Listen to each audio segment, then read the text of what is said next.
everybody, and welcome back to In the Ring with Termite and Mr. S. Mr. S, this is going to be an exciting one tonight. I'm excited. I really am. We're going to have a story of a gentleman that you're fixing to hear that is a true rag to riches story.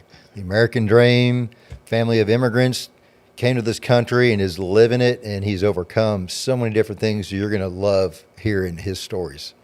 It's going to be great. So you ought to grab everybody around you, get your phone, and start calling everybody and tell them, hey, we got a good one fixing to come on, because this is going to be awesome, and it's going to be inspiring. And, you know, he just said that's what we do here, is we inspire people, and we help people overcome. We tell stories about overcoming. And, you know, you got a choice in life. You can either stay down or you can get up off your butt and make something happen. It's and choice. That's what this guy's done tonight. He has. He's going to tell us those choices he made. So without further delay, Let's do it. let's go ahead and cue up the intro and bring out Balu. Balu.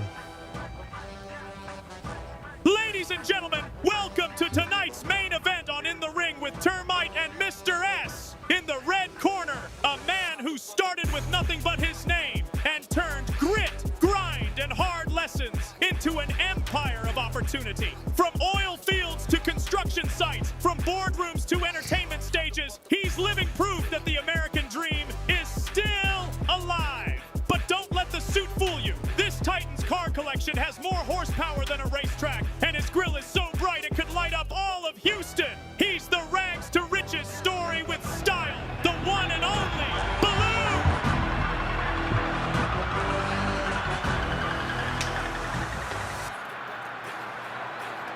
I'm super excited, buddy. They're ready.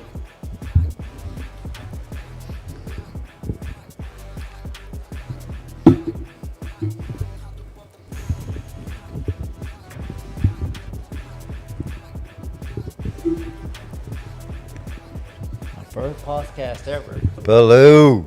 Yes. Man, thanks for coming out. Thank y'all for inviting me. And thanks for rolling up in one of your fun cars. I know you had a few to choose from. We'll talk a little bit more about that. But For sure. always good to see you roll up. I got to ask you right off the bat, how many cars you have? Right now I have about 11 cars, and I have another one on the way in October. Give me one second. And these are Lamborghinis. Tell me what kind of cars you got. Yeah, so I have a couple of Lamborghinis. I have a Porsche. I have a few Escalade Vs, TRX, some Shelby Super Diesels. I have classic Chevys, Cadillac cars. So, yeah, I have a little bit of everything. Wow. And they all kind of tend to have a theme. Yeah, there is a theme, the color green. That is Okay. a scandal. And that's because of my son. That's how it started, and Yeah. I just kept going with it. Well, let's not get too far ahead of ourselves. Yeah. I know the son story is a big one. So tell us about how you started, where you grew up, where you from. So I'm originally here from Houston, born and raised. What side? So I grew up in Second Ward, Oh, yeah. Magnolia. Yeah.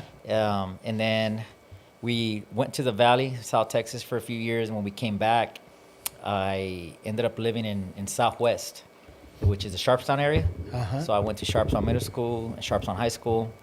And then from there, I started living life. And then I ended up in the border of Mexico in Brownsville, met my wife. And then one thing led to another, came back to Houston, to my roots. That's awesome. What's one memory from your early life that kind of shaped, maybe looking back? You know, sometimes in our early life, we don't realize what the moments that shape us. But now looking back, are there anything that stands out? Like, hey, man, this actually did kind of impact me. Can you think of anything like that? My mom, even though we would always bump heads, and, you know, many times, I guess every kid probably says it at some point, you know, like you hate your parents because they don't understand you and yada, yada, yada. But, yeah, I think I'm living proof of what my mom was, probably at a different level because I kicked it up a notch. But, you know, she wired me, and I am pretty much like a Is she clone of her. still with us? No, I lost her 4 years ago. Sorry to hear that. So he hasn't really got to see, you know, everything that you've She built. she started seeing some of the success I was having, but in the last 4 years, yeah, she didn't see the big growth, right? All the good stuff that unfolded. Well, hopefully she's looking down and She is, seeing and it. I know she's helping me. So Awesome. That's awesome. I want to hear the story. Well, I want to know, Balu. Balu. Is there a story behind that is worth sharing, or just you don't want to go there? Or I what's mean, that? yeah, no, we can elaborate on it because everyone asks, like, dude, we thought you were Arabic, and Balu is like an Indian name, so it makes sense. But no, I'm Mexican, and I don't know Arabic, right? Balu came from previous employees of mine that I had back in Mexico. I used to export 18-wheelers, and they would always complain about how hard I was on them, you know? And if anyone knows Jungle Book, there's a bear, and his name is Balu. Well, this Balu bear would take care of the little kid in the jungle because he was protecting him, right? So essentially, that's where the name came. Like, look, he's hard on you, but it's for your well-being, right? And then it just stuck. You know, they made it as a joke, but everyone stopped calling me by my name, and it was Balu, Balu. Oh, go get with Balu. Go ask Balu this. Like, okay, so they just stuck, and you know what? Till this day, everyone in Houston only knows me by Balu. It's got good meaning behind it. Yeah, and you know what's protective funny? bear. I hang around a lot of Indian people, and they're like, "Dude, Balu's like a really positive name. It's, Is it's it? well respected." Yeah, it means bear as well in India, but it also means good person, and I didn't know that. It all worked out. Yeah, So you grew up here in Houston, and we'll get to more into the detail, but thinking back as when you were a kid, are you living anything like you thought you would live back then? you know, growing up as a kid, from parents that worked hard to provide what we could have, you know, we were, I wouldn't even say middle class. You know, we were trying to get to middle class. But I lived a happy life. You know, I had good parents, and you know, my dad's still with me. I'm blessed to have him in my life and witness everything that I'm building. But you know, I can tell you that I grew up or I was raised to be appreciative of what you have, right? So, you know, a lot of people think that everything that I have, that's life. You know, that's great, man. That's what everybody wants to do, and it's really not, man. It's just materials. It's just stuff, right? Yeah, it's a tool. It helps you. It's cool, but at the end of the day, what matters most is you to be happy in what you're doing for others. Like, for instance, right now, hopefully my story, my background could help someone get out of what they're facing and maybe inspire them to become bigger and better. I certainly think it will. And, you know, like you said, people see you now. That's one of the things I love about doing the show, having people like you on here that are successful.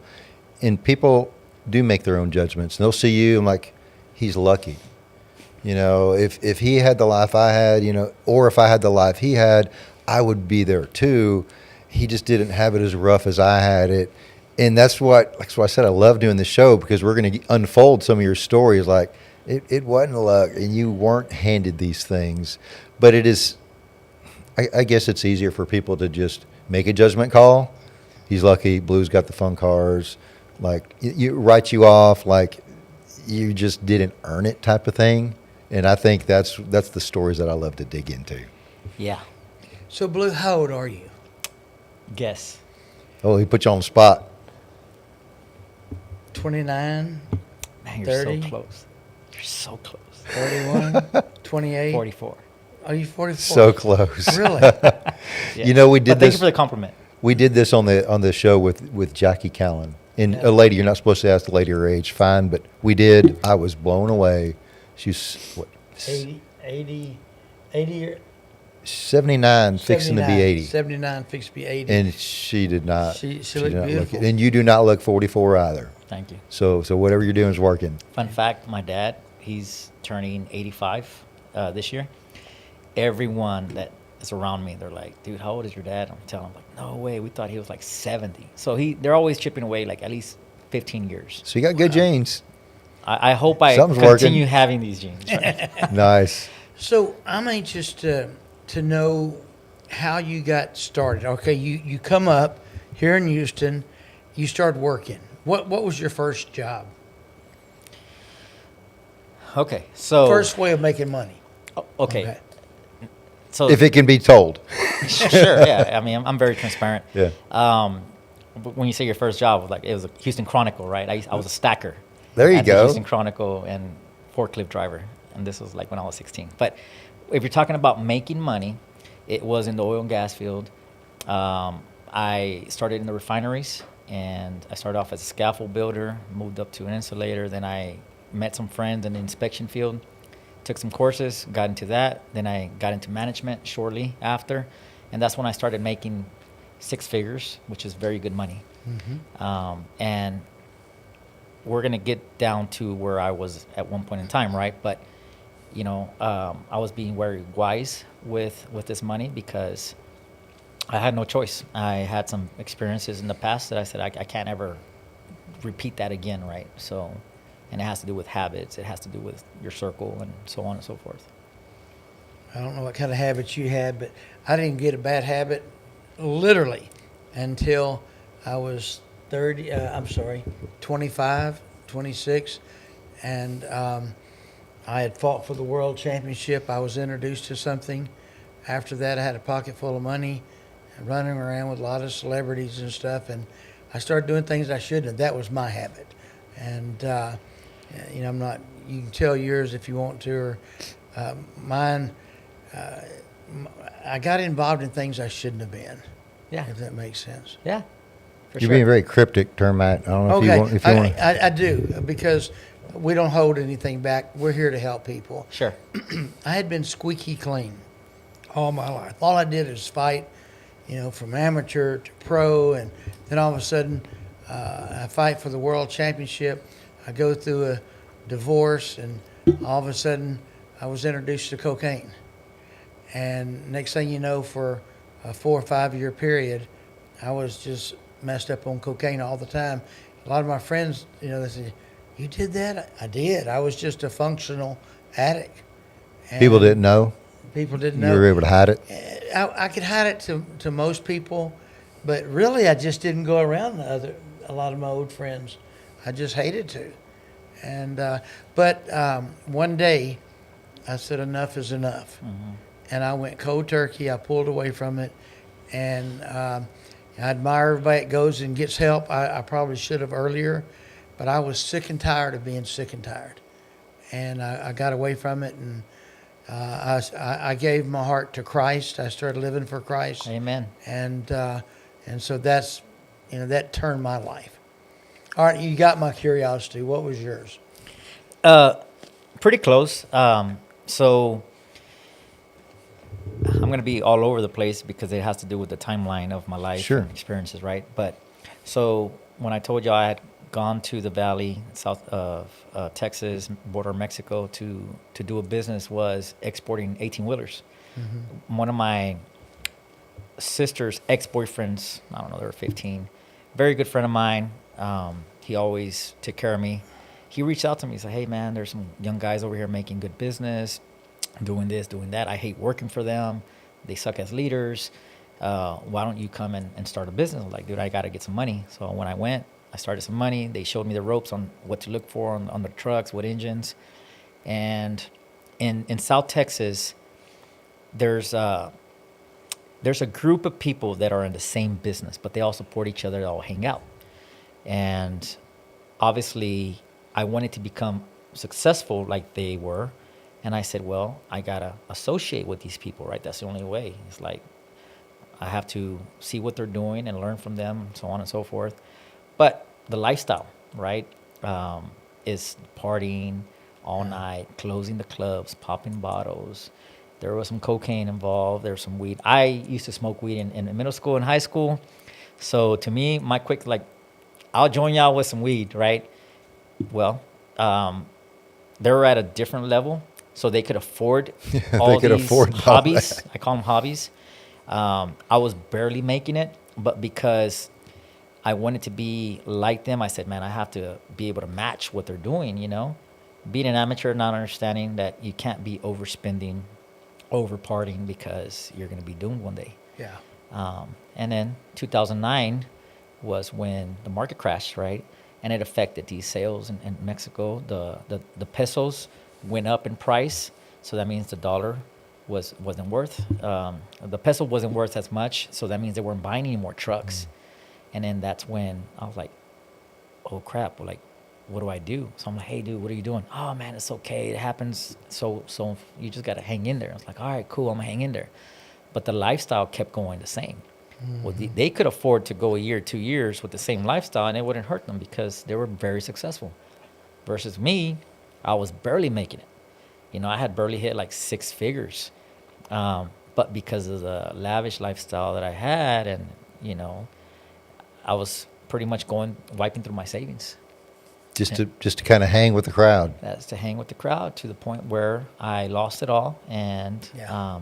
I ended up on welfare. Well, that's a good, let's ring the bell. That ends round 1.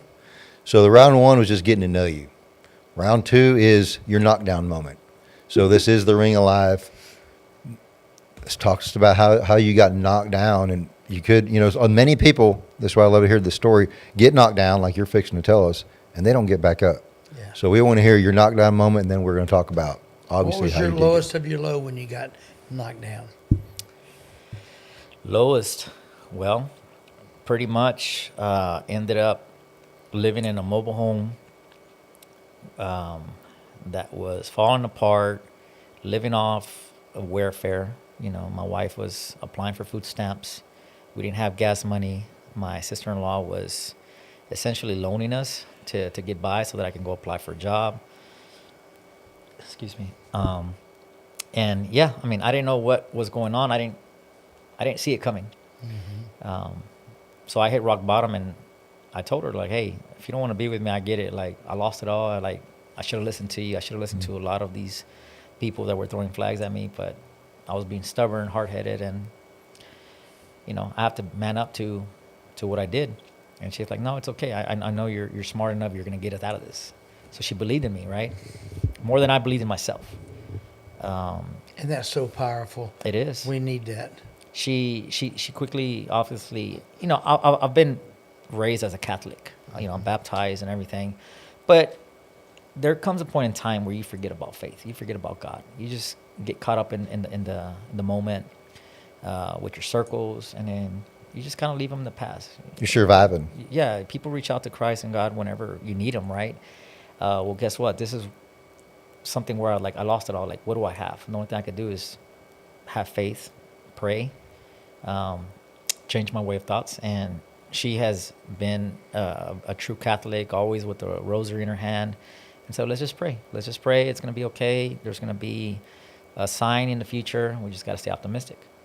My parents, same thing, pushing me to do better, get out of the circle that I was in. And little by little, God presented the right people in the path. So. And you're able to recognize it. I think that's another big thing. Because I think there's always things all around us that are being presented. There's always this one and then that one. And we don't always recognize. So you're at a point in life where you at least were able to recognize, I don't want to go this way. I want to go this way. Yeah, I already know what this road looks like, right? Let's try the other one that everyone says that it's a better road. So, yeah. That road of opportunity. Yes. Hard work. It's not easy, but there's definitely light at the end of the tunnel.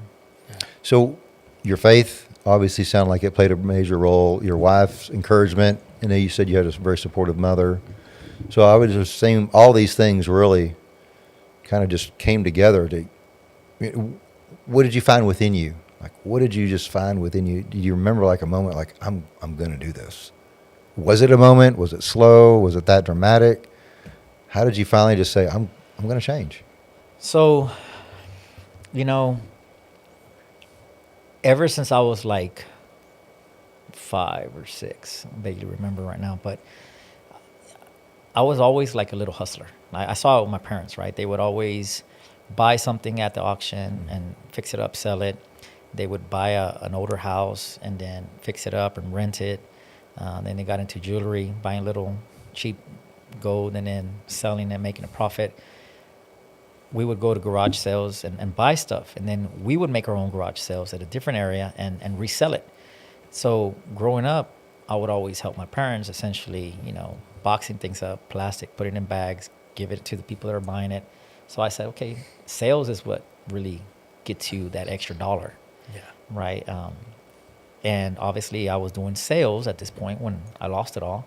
And I was good at it, but the problem that I had was that I got easily influenced, right, in the wrong circles. And I said, man, you know what? I consider myself a good salesperson, and I think I can do this. I just need an opportunity. Applying here, applying there, no luck. A good friend reached out to me and said, hey, man, I see you're struggling. I heard you didn't have any gas money. And he wasn't doing well himself. But he said, I got some people that can help you, but you're going to have to move to Houston. And I said, dude, I'm from Houston, so don't threaten me with a hard time, you know? Let me talk to my wife, because, you know, she was from over there. And I said, hey, this guy's giving me an opportunity, but I got to move back to Houston. What do you think? She's just like, anything, just get back on your feet. Let's go. Let's go. And I said, all right, what do I got to do? I had to get a TWIC card. They do a background check. And once it came in a month later, 2 weeks after that, I was working in refineries, making $11 an hour. And so your wife was not from Houston. So for her, it was a big change. Yes. Because she's leaving her family. Yes. So she was leaving all her family. But, you know, we had our twins, and they were little. They were not even a year. So at this point, she either had to... Man, you had twins during this big... You know, let me go and say, you messed up and I don't want to be with you, or two, support you. Let me go back and live with my parents and my sister while you're out there trying to save up and do something with it, right? So, yeah, I came back. I lived with my sister, and I stayed in her living room on the couch while I was making my first checks so that I can find something closer to the refiners, because she lived over here in Rosenberg. So it was a drive, but... That is a drive. For people who aren't familiar with Houston, that's a drive. Yeah, it's 45 minutes on normal, but traffic is probably an hour and a half. Right. Yeah. Well, I say we ring the bell, and let's talk about now. That's kind of the down. You're kind of on this upswing of believing in yourself, people believing in you. Now let's talk about the good stuff. Yeah. So I was introduced to a book. I was never good in school, okay? I need to set this for the record. I was never good in school. I cheated. I didn't know how to pass tests. I was always nervous. I would overthink. And a friend of my wife's, they gave her a book called The Secret. The Secret. The Secret. And she gave it to me, and she said, hey, you need to read this book. They're telling me that this helps you change your train of thought, and it helps you, you know, get to higher levels. And I go, what do you mean higher levels? Like, what do you mean reading a book is going to make magic or what, right? She was like, I don't know. And it's in English. My wife didn't speak English at that time. But still, I was like, you know what? I have nothing to lose on my free time. I had them over here. I read the book, a few pages in. I felt good. There was something in there that just spiced it up. And I said, man, you know what? It talks about a vision board. And then I ordered a CD, because I'm also a visual person. So sometimes reading, I would skip lines because I was never good at reading. And I bought the DVDs, saw that, and then I bought the audio CDs to hear it while I was driving. And essentially, the secret is the law of attraction. It teaches you how to reach higher frequencies on how you think. And I read the book a few times. I seen the DVD many times. The audios, kept listening to it. I translated it for my wife. Then she ended up having everything in Spanish, because they made a Spanish version. And she goes, I get it. So we did a vision board together, which I still have. Oh, that's I'll have great. to show it to you one day. And you know, cut out these pictures, made pretty much like a collage of stuff that we wanted in life. And till this day, I still use the law of attraction every day, thinking positive.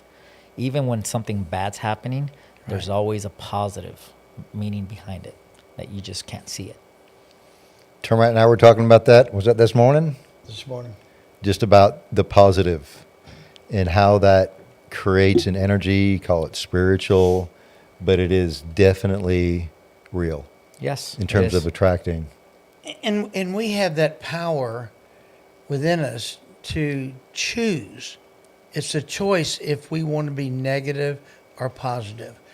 And me personally, I want to be positive. Even if things are happening or negative, I'm going to stay, it's my choice. I'm going to stay positive.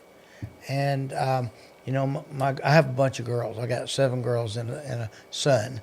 And, you know, my girls are always talking about my being positive, and my wife. It's a choice. I choose to be happy. I choose to be positive, and I choose to go forward. I have 4 girls and I have 1 boy. I love it. So, and yeah, I'm the same way. I look at life differently. Sometimes I'm talking to people and I'm trying to help them think in a positive manner, and they just don't get it. They don't want to help themselves. So I'm like, hey, it's not my job to make you change your mind. I'm only trying to help you, and that's it. Like, I'm worrying about me and my family. From there, take it or leave it. It's one of the sad things because, you know, you care about people, and it's often easy to see other people's faults, right?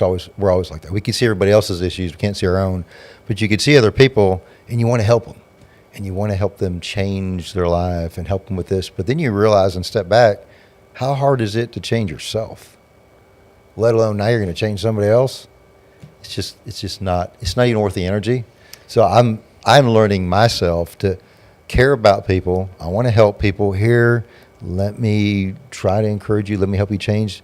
But then at that point, you can't, like, it used to bother me when I'd see people just have so much potential and they just weren't getting it. And I took it so personally, and it was messing me up. So I finally say, hey, this is on you.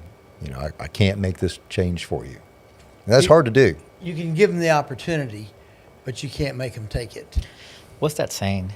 You can lead a horse to water, but Lead a you horse can't to- make them drink That's it, right? it. That's right. So True. same thing, right? So it's like you can give somebody tools, but you can't do the job for them. It's like, That's look, right. this is what you're going to need to be able to build this. So speaking of tools and doing the job, tell us about, you were working for a company. When you started your I guess it's your staffing agency.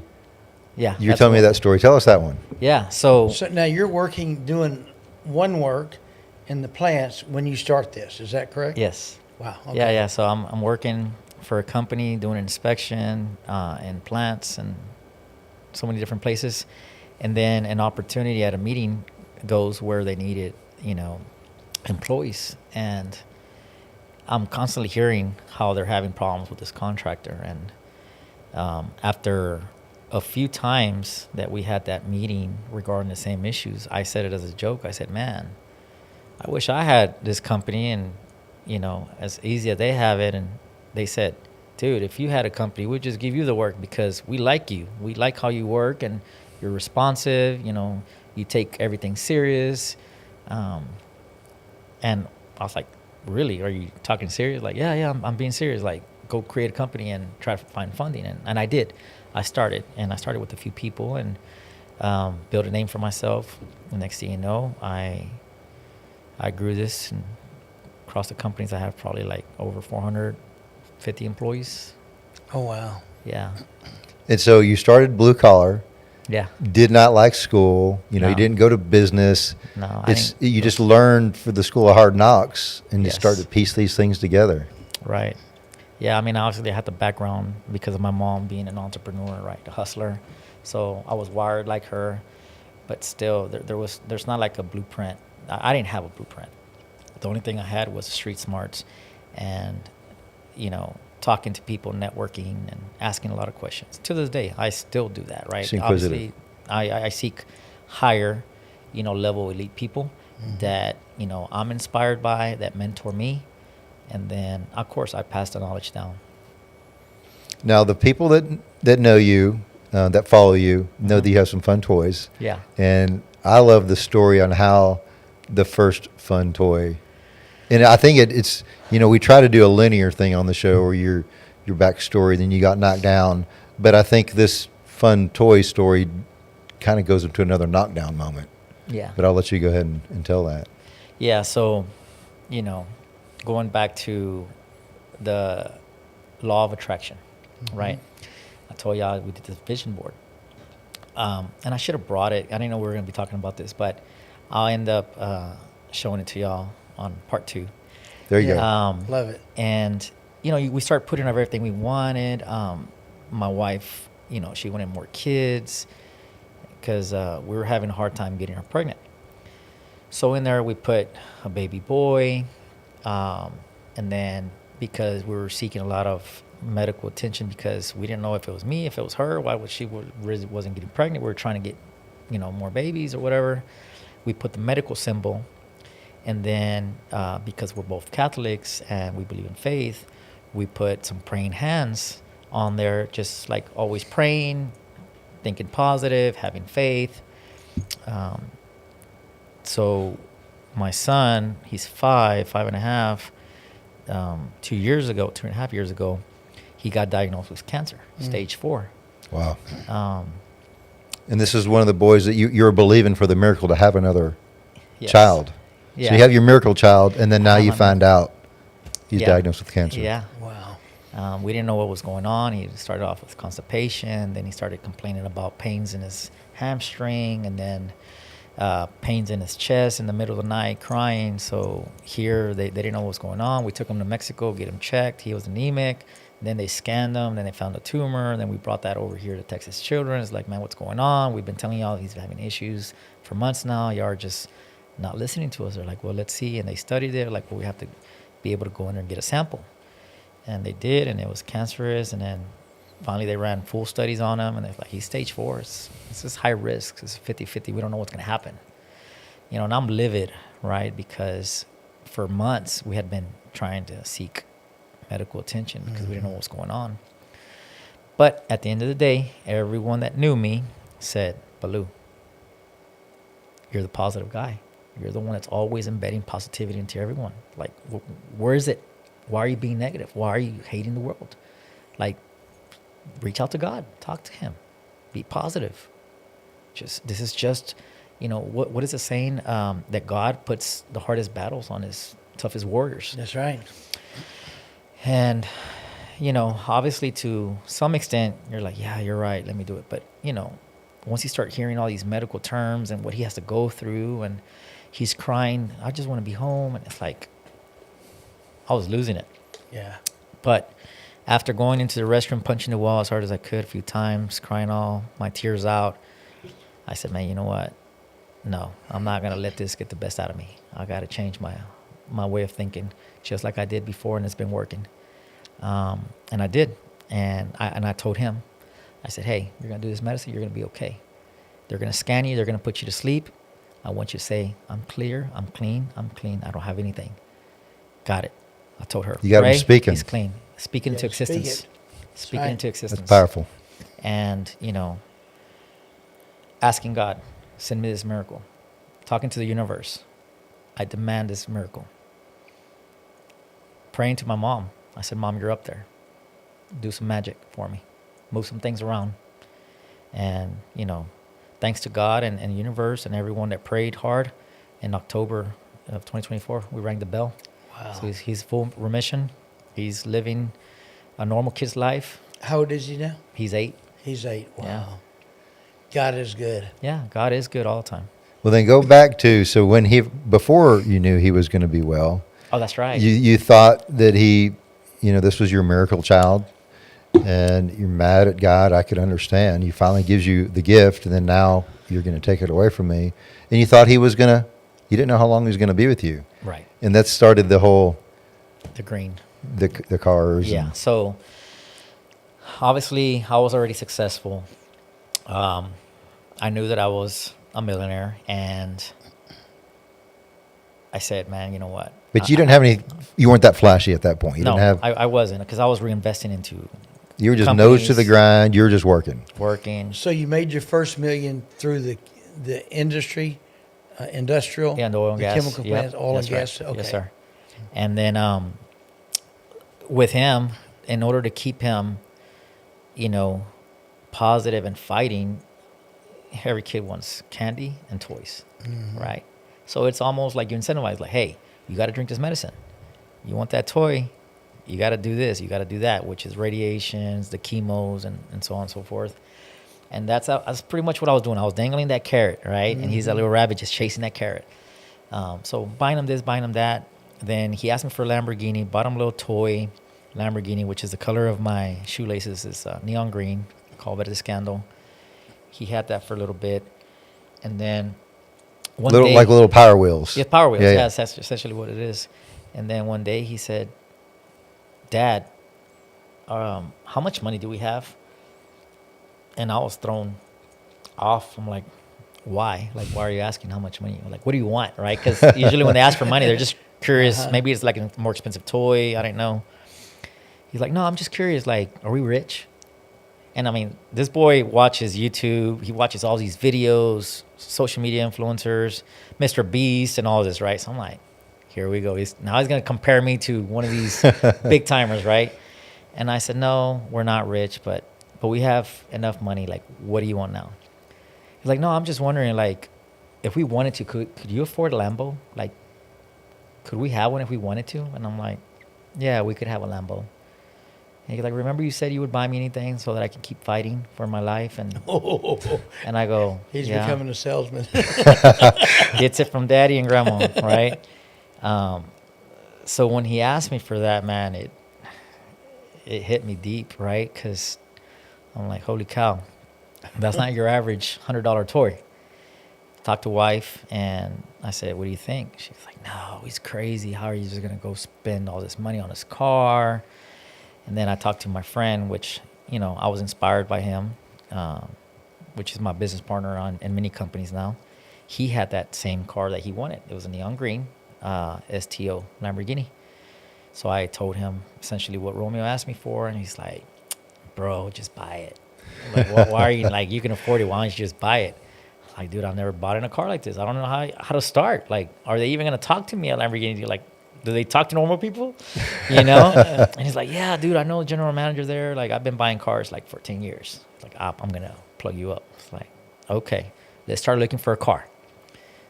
And then once we decided that we were going to get this car, I talked to my CPA. He's like, yeah, man, go ahead and do it. It's going to be good for him, right? And he also said it's going to be good for networking purposes. And he's like, don't believe me right now. You'll see it later. I was like, okay, y'all are the pros. I'm not. We started shopping around. None of the cars really drew our attention. He wanted this one. Finally, it appears 2 weeks before he was going to have this big operation. And that operation, we didn't know if he was going to make it. They made me sign a waiver. They said, look, we got to take all his intestines, all his guts out to get that tumor out. We're going to have to scrape off the excessive that, you know. And in medical terms, all I'm hearing is we don't know if he's going to make it, but we have to operate him. So at this point, it's like, do I even have a choice? Right? This car, the color he wanted, appears on the showroom floor at Lamborghini Houston. Wow. My partner sends me a text message of the car in the showroom, and it's identical to his. There's only one thing that His Power Wheels. It's identical to his Power Wheel, or your partner's? No, my partner's. Okay. The Power Wheels is a different shade green, but it's still Close enough. Yeah, close enough. My partner sends me this picture, and the car's inside the showroom floor at Lamborghini, and I'm like, dude, what the heck? Like, you sold your car, and I've been looking for this color, like, for weeks now. And he's like, dude, that's not my car. That's another car that showed up on the showroom floor. And I'm like, what? It's like, yeah, it's identical, but this one has STO on the door. It's like another option you can get. So I'm like, all right, man, talk to whoever, and we want to go see it. So I told Romeo, hey, look, this car is available. You want to go look at it? He's like, yeah, let's go look at it. So we go, and obviously the managers there knew what was going on, that he was fighting for his life. So they made it special. They had little gifts for him, and they're like, yeah, turn it on. Like, this is the key. This is the engine. Power it up. Rev it. So we're, man, every bit of an hour on this car, just admiring it, sitting in it, playing with the windows, closing it, turning it on, revving it, looking at every detail of the car, learning so much about Lamborghini that I didn't know. And the sales guy's like, hey, man, it's 6:30 already. Like, we close at 6. We're about to lock up. I'm like, okay.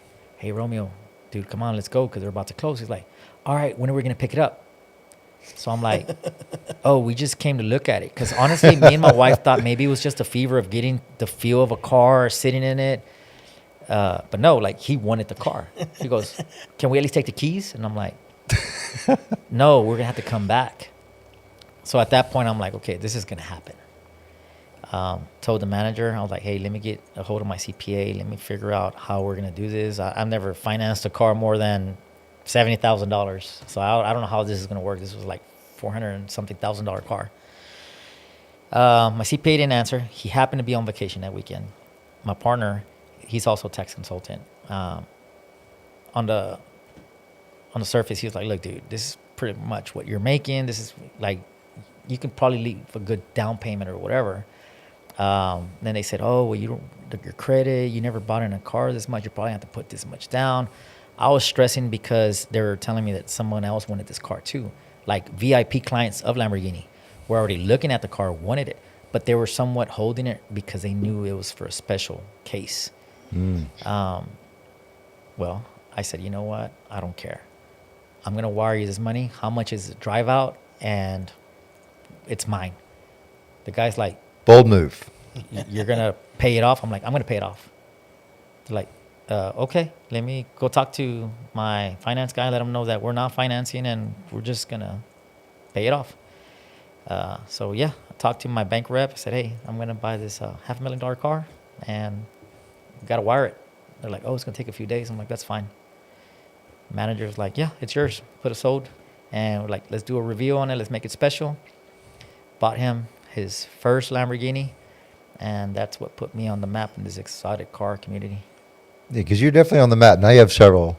Yes, I started getting addicted to them, right? So bought one. And because we couldn't fit the sisters to go to these car meets, they're like, hey, how come we can't bring my sisters? Like, because it's a two-seater. Like, you're not even supposed to be with us, but we're riding illegal, right, to these events because I wanted him to feel the power. I wanted him to feel... You want him to feel the joy. That's the whole point of it, right? I mean, we didn't know what's going on, right? Well, guess what? They operate him, right? Before he goes into operations, I said, hey, dude, you made me spend a lot of money on this car. You have to be strong, okay? You're going to wake up. And as soon as you wake up and they let us go home, we're going to go drive this car. He goes, yeah. I go, okay. I gave him his kiss, left the operating room. We went, prayed hard. We fasted. We were just waiting. The doctor said these operations typically take between 12 to, one took like up to 23 hours. 23 hours. Wow. Up to, yeah, different kids, you know. Oh, my gosh. Different ages, obviously. So we didn't know what was going on. We're there in the waiting room. The hours are just coming. And we're praying and then we're talking a little bit. We're staying positive. The nurse comes out, says, are y'all good? Yeah, we're good. You know, a few hours. Every time they came in, we're like, why are you here? I didn't know. Yeah, you're nervous. You're nervous. But they're like, oh, we're just letting you know everything's good, whatever. Like, he's doing great. The monitors, breathing, so on. I'm like, okay, cool. Then the doctor comes. This was, we lost track of time, but it was somewhere around 8 hours. Doctor comes like, hey, did they come talk to you? And I'm like, who came talk to me? I was like, a few hours ago, it just said that everything was good. It's like, oh, but no one's came to talk to you. And like, dude, my heart sunk because the doctor's here telling me if someone came to talk to me. And I'm like, what the heck's going on? And he's like, oh, I'm sorry, man. They should have came and told you. But, man, we're done. It was good. You know, he's so brave. It was easier than what we thought. It's like, dude, you told me it was going to be like 20-something hours.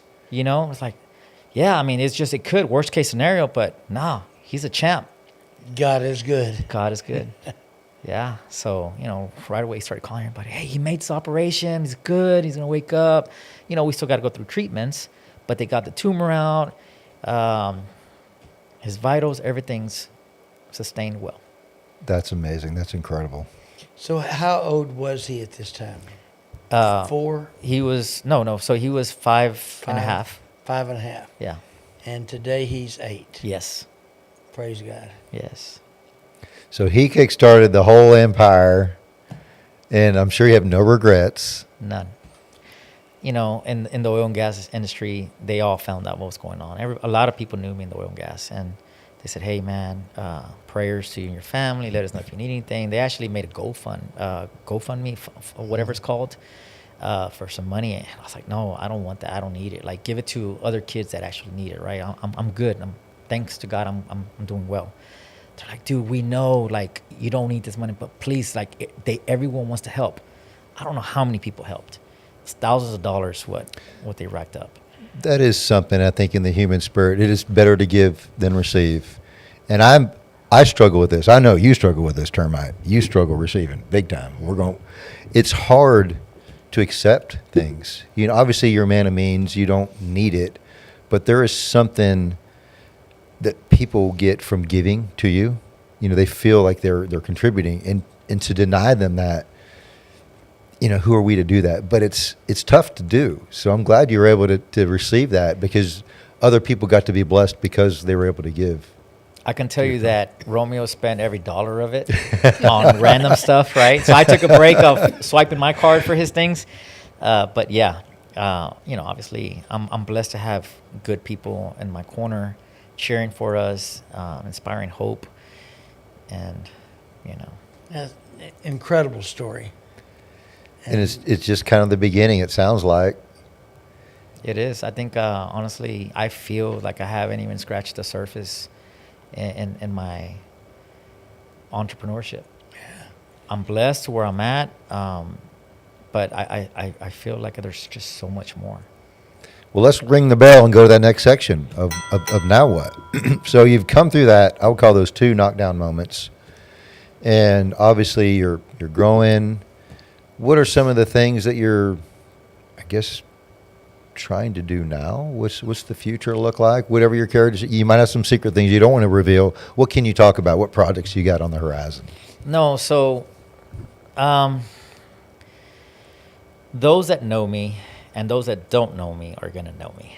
But so I started off with one business, and I started with a second business and a third business. And long story short, I lost count, but I'm somewhere around 18 different LLCs that are under my name. And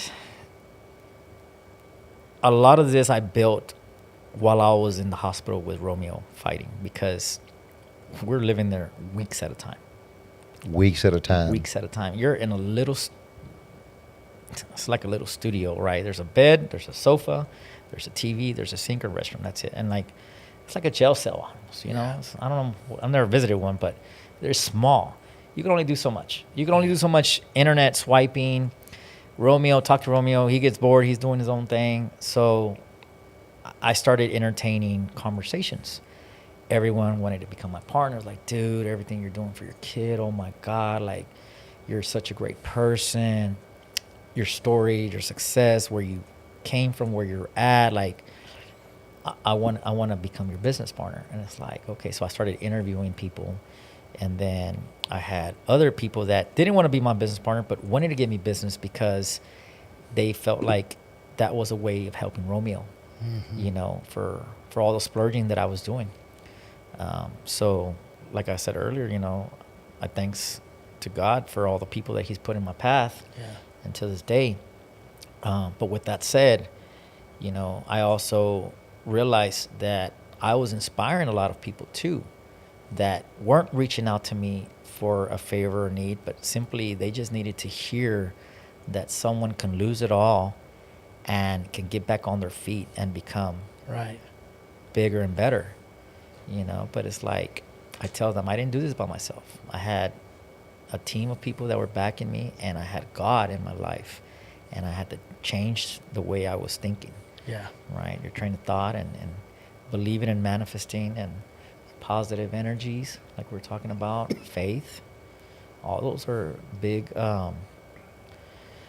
resources, tools, whatever you want to call it, to success. Yeah. So many people have what I call stinking thinking, and you know, you got to clean that brain out of all that bad negative thinking and fill it full of positive stuff. And you know, there's a saying, you are what you think you are, and what you think that all the time is what you become.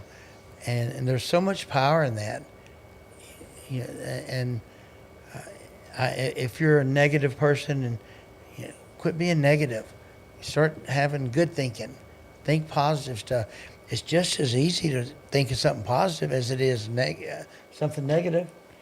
And If you're going to measure it. That statement you just said right now, it says it in the law of attraction, in The Secret. It says it takes the same amount of energy to think positive like it is negative. So if you're always being negative, Nancy, thinking like, no, I'm not rich because I don't come from family that have money. I'm not this because I live in the ghetto. I'm not like this because my wife doesn't support me. I'm not like this because my sister hates me. I'm not whatever, right? They got a reason. They have a Yeah. reason. And it's like you're always finding something bad or for the excuse. It's like, just change it. Break yourself away from that if that's the case. Like, it's easier. Just back off of it and isolate yourself and then start with clean slate. Yeah. And that's what I had to do. I had to pretty much relocate myself, for one, from the Valley to back to Houston. But because I lost all my friends from Houston that I used to smoke weed with in school, right? Everyone went their own ways. I literally had no one here. So the only thing I had was a drive to become bigger and better, get my family out of where I had put them in, and follow my mom's footsteps, is sell something and make more of it. Be smart with your money, reinvest it. It's that isolation I hear a lot, especially men. You're not surrounded by anybody. That isolation moments can define you because you really are, now you're focused. You don't have all the different influences. So you hear so many times of people that want to make a big change in life, they do have to leave wherever they were at because it's too much to overcome. Yes. I tell people, if you want to look at it easy, it's like choosing a fit life. Okay, like, hey, man, this guy has a six-pack. This guy's healthy. You know, how do I become him? For one, you got it trained. And you better be getting the right training from the right coach, right? Or the right videos if you can't afford a coach. Two, you have to change your eating habits. Yeah. Because, yeah, you can go work out. You can push some metal. You can be doing cardio. But if you're still eating like crap, it's going to be a slower process for you to Right. get there, right? So there's so many things that you have to do. So it's like if you hang around with people that all they do is party, drink alcohol, eat pizzas and burgers, and, you know, and they're all fat and ugly, like, well, guess what? You're just going to be like them. You're going to be just like them. But you hang around with a coach, a trainer that's always thinking about his body as being fit, having good health, running, you're going to be in a better spot. There's some saying that like if you pick the top 5 people that you hang around or you see somebody, that's basically kind of going to predict who you are. It's true. It's true. And I mean, the thing about the sayings and the social media, shall I say, everyone watches social media. Everyone gets easily brainwashed, influenced by what they see. They get inspired by video. Next thing you know, you're led into buying a course and this, that, and the other. You have to be very smart and wise on who you're going to listen to. That's right. And what you're that's saying, killer. the 5, is you are the average of the 5, you know, and you don't have to surround yourself by rich people, you know, like, I'm not saying the rich life is the best life. Like, it's not. Like, I've been in both places. I can tell you I'm still the same person, right? With money or without money. You won't be able to tell if I have money or not. Obviously, you see my cars and so on and so forth, but that's the only thing that gives it up. Other Yeah. than that, you put me in a room, I'm like, dude, this is the same guy that I used to know from back in the days, because I'm not better than anyone. But I did change my circle, you know, and the people that I surround myself with are also, to some extent, down to earth. They think positive. They're always looking for people that are going to make them better. Right. And they accept criticism well. So, like, that's one thing. Like, in order for you to become successful, you have to take constructive criticism well. That's right. Some people struggle with that big time. Yes. And that's a huge obstacle. Yeah. Ego is very strong. And I think you mentioned that even before about just your friends. When you're starting out, you started to make money. It's that drive of ego. I want to fit in. I want to prove that I could hang with y'all too. And it leads you down a path of keeping up with the Joneses, as a saying. But it's your ego doing that. And if you can find a place to just kill your ego, say, you know what you did. So I don't care what anybody else is doing. I'm doing this. And that's the place you got to get to, and that's hard to get to. Yeah. It's not easy. So I've got a question for you. What's next? So, the easiest way to answer that is whatever God wants it to be next. That's a good answer. I work for Him, Yeah. and it doesn't make sense to a lot of people. Like, what do you mean you work for God? It's like, I feel like he is spearheading me. Yeah. He's telling me, hey, I need you to do this. Like, I feel it. Like, there's certain things. I get a call, I get a DM. Like, I get hundreds of DMs on my social media. I randomly look at one, and that one's needing of me, saying, hey, I know about your son. My little brother, this is doing the same thing. Could you bring a few cars to pump him up? For sure. Let's do this. Another one, like, I lost this person. So I'm like, I don't want to talk about people's lives, but I'm just being in general. Out of all these, I just randomly choose these ones. And it's like, they're reaching out to me for help. Mm-hmm. All the other ones are just like, bro, badass, dude, like, man, that's what's up, man. One day, man, how'd you do it? La la la, just random talk. But the ones that I cherry pick are usually something that's needed, and it's like calling me to go and do something about it. And there's like a providence. He would be good to come to the boxing gym and I talk think to so. the kids. We have a boxing gym. It's called Fighter Nation, and it's a lot of kids. We got on a slow day 40, 50 kids. Oh, wow. And on a great day, could be 90, 95 kids. And these are kids that are not as, in many cases, not as privileged. Rough part of as- town, not rough yet. part of town. Very underprivileged. Yeah. And we love to And- introduce them to people just like yourself. And using boxing to teach them life skills. You know, they don't have good influences in their lives. A lot of them are caught up in gangs. And, you know, it's, since I got involved with it with Termite, it really touched my heart because it's easy. I didn't grow up in that world, by the way. I was very blessed, middle class. And it's easy to throw stones and look at people that are caught up in whatever world and just say, man, they just need to get out of that. Well, when you live in that world, how do you just get out? You know, you're a kid. And so it's like they might want to get out, but they don't even know how. And they don't have anybody even showing them. So I think it's the opportunity to invest in these people's lives and these kids. And I see with Termite with them. And it's, you could see these hardened, I mean, some of these kids are hardened. They've been through some stuff. And you spend a little bit of time and invest in them and they can tell you're genuine. Man, they just soften and it's like just goo. And they're just, you could see like their soul, they're just dying to be, I guess, come out and see what their purpose is. So I think it would be great to have you talk to some of these guys, inspire them. Yeah, They would love it. I'll look at the schedule of what I got going on and everything, my meetings and travels and so on and so forth, and hopefully I can be open. That's here local. Yeah, it's here in Houston. Yeah, so there's a North local Shore. boxer that's here that reached out to me as well. We did some collaboration. So I went to the gym. I took Romeo out there because on the logo, the cancer symbol for childhood awareness, it's a gold. It's a gold ribbon, right? That represents childhood cancer. And then neuroblastoma, which is the type of cancer he had, is purple. So I made him a chain and a piece. And actually on the cancer, I put boxing gloves on it. Nice. Because the way I see it is like he fought for his life, Yeah. you know, boxing. So whenever this local boxer reached out to me, Do you remember the name by chance? yeah, his name is Gio. I didn't want to say it because I didn't know if, yeah. because you have to, but Gio Marcus, Giovanni Marcus. Do you know who he is? Me and his dad. His dad, Diamante?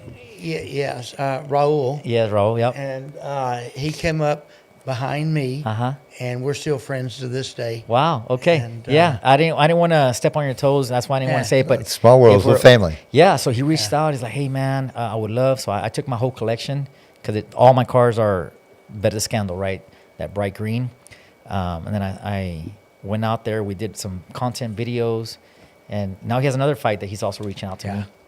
So I try to support him with that, and I took Romeo because it essentially is the same thing. I was like, you fought for your life, even though you don't know how to box. I was like, Yeah, he's but a fighter. yeah, he's a fighter. I was like, Yeah. I want you to learn boxing just because I want you to be able to show other kids that are doing the same thing you did, which is fight for their life, Yeah. that you can fight. You just got to be strong. You got to be positive. Man, I love it. And we are running out of time. To wrap it up, well, we're in that last round. To wrap it up, I would say, what do you want people to remember about Balu? What do you want your legacy to be? Wow. So I've never really thought about that. Because I don't ever think about myself, right? I'm always thinking about others. But if I had to say I want to leave a legacy, it's not so much about me, it's about you, right? So I want them to believe in themselves and change their train of thought, become a positive person, and help someone else. Not only think about themselves, but think about someone else. Because you can, it's contagious, right? When you see someone helping, not everyone's going to pick up on it and wanting to help. But if you can change one person and that person could change one person next, it's like a little chain effect, right? Yeah. Little by little, one day at a time, one person at a time, we're all changing for the better. It's just be kind and help. Yeah, don't think so much about yourself. Serve others. Serve others. Yeah. When I went to Iraq, we haven't told you about the full story about Iraq, but God laid on my heart that it was my time to serve. And I went and I became a servant. And the greatest things in my life have came out of that trip to Iraq, that I went to serve others, and yet I'm the one that's been blessed so much. So, I see it. What an awesome day. I'd say what would you say to people that are watching that they might be fighting their own rock bottom? What kind of encouraging message would you say to someone that might be fighting something that we don't know about? If you're fighting and you don't understand what's going on, reach out to your closest parish and just talk to God or whatever you believe in. If it's Buddha, if it's Christ, if it's the universe, but just let it out and know that miracles are something that do come into reality. It worked for me, and I feel that it can work for anyone as long as they believe. So if you need words of encouragement, obviously not in this podcast, in this short clip, you're going to be changing everything, but reach out to any one of us. We would love to sit down with a group of you together, and hopefully we can change something in your life and turn it into a positive. Awesome. Right. Thank you, Balu. Yes. Well, we like to close out every one of our shows that life is a boxing ring. Things come at you, things try to knock you down. We just look into the camera and tell people to keep their guard up because stuff's coming at you. And then we'll just close it out. So let's look at that one over there. Which one are we looking at, Jarrell? All of them. All of them. We're looking at all of them. All right. We just keep our guard up because it's coming at you.